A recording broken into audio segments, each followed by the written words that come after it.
Let me tell you straight up, if you'd asked me last year, hey, do you think a 12-year-old could save a plane full of people? I'd probably have laughed or given you that classic, you watch too many movies look. You know what I mean? But let me back up a sec, because this story, it isn't just about a miracle at 36,000 feet. It's about the quiet kid you never really notice until the world is on fire, and she's the only one who knows what to do. Yeah, that happened, and her name is Ava Martinez. So, picture this. It's a perfect spring morning in France, lavender sky, sleepy sunlight, city just starting to buzz, and inside some old hotel lobby, a bunch of American middle schoolers are zipping up their bags, shoving souvenirs and Eiffel Tower postcards into suitcases that barely close. Everyone's a little too loud, a little too hyped, except for one kid, Ava. She's off to the side, hugging her sketchbook like it's a life vest, eyes fixed on the horizon. Not exactly the center of attention. She never is.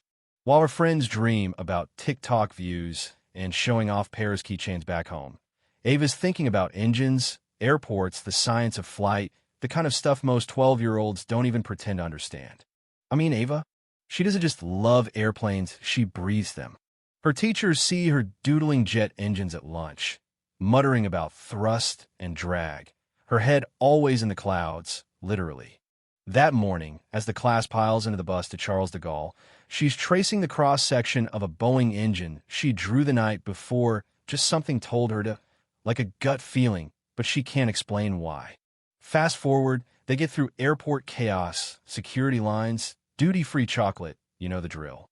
At the gate for Flight 462 to LAX, Ava hangs back, staring at the actual plane. It's a 777, her favorite.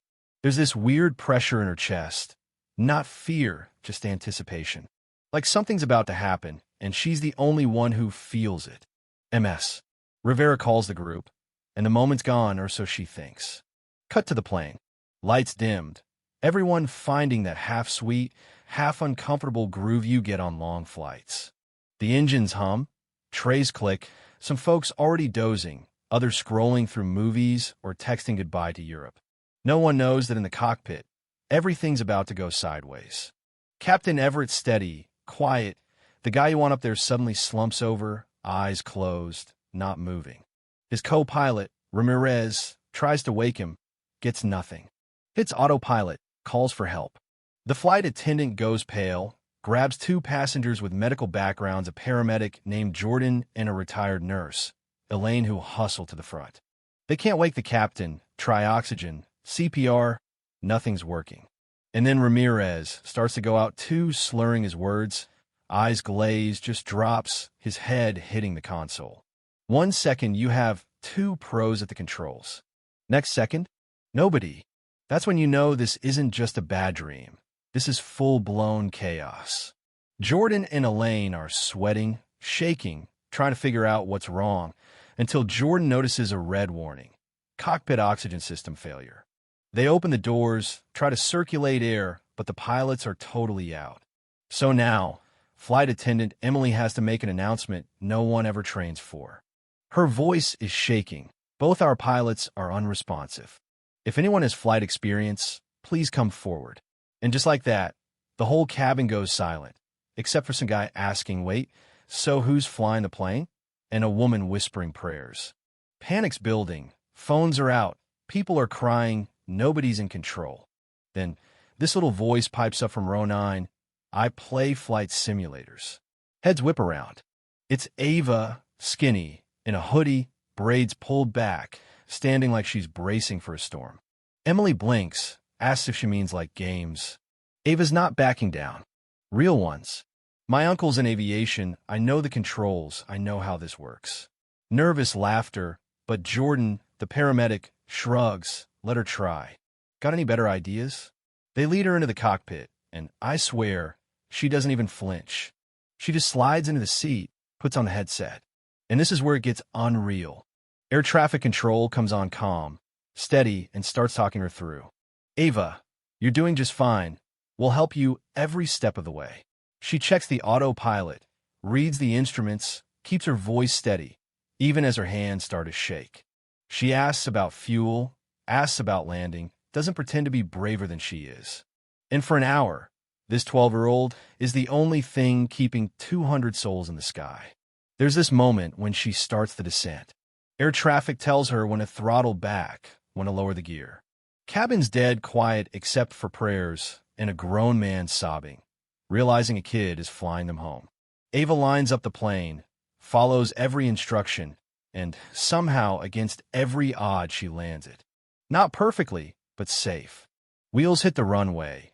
People burst into cheers and hugs, and for a second, all you hear is the sound of 200 hearts starting to beat again. And just like that, Ava becomes the story. Phones light up, news flashes spread, 12-year-old girl lands plane after pilots collapse.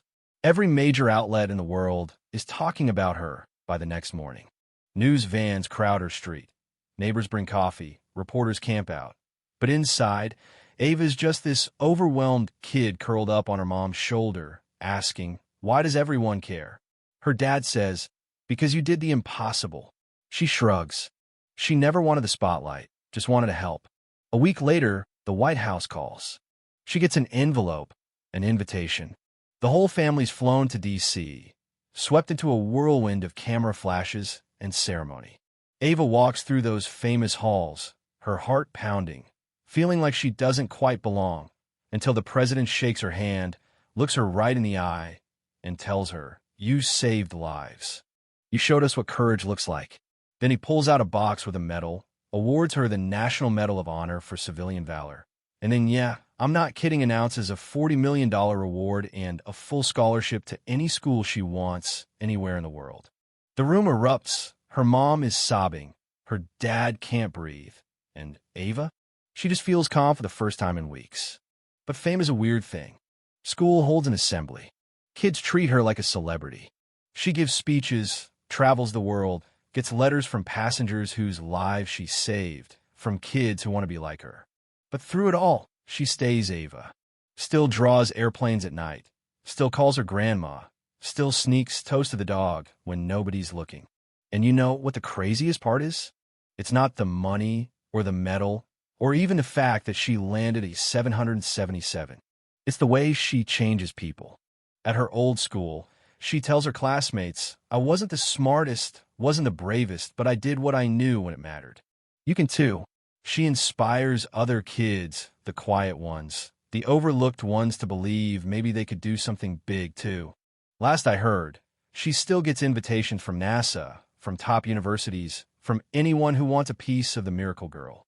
But sometimes she just sits outside, watching the sky, remembering that feeling not of being a hero, but of being trusted when it counted. Because that's what heroism is, right? Doing the right thing even when your hands shake, even when you're terrified, even when no one expects it from you. So yeah, maybe the headlines will fade, the cameras will leave, but for those 200 people on Flight 462, for every kid who dreams of the sky, for every adult who forgot what courage looks like, Ava Martinez will always be unforgettable. Heroes don't have to wear capes. Sometimes they wear pajamas with a medal hanging around their neck, and they remind us all age is just a number, but heart, that's everything. Now, if this story made you feel something, if you believe courage can come from anywhere, or if you just want to shout out Ava's name in the comments, don't just scroll by. Tell me what you think. Was this justice? Was it luck? Was it pure nerve? Drop your thoughts below. Let's talk about what it means to be brave and who gets to be called a hero. Because honestly, the next one could be sitting right next to you on a plane, sketchbook in hand, just waiting for the world to notice.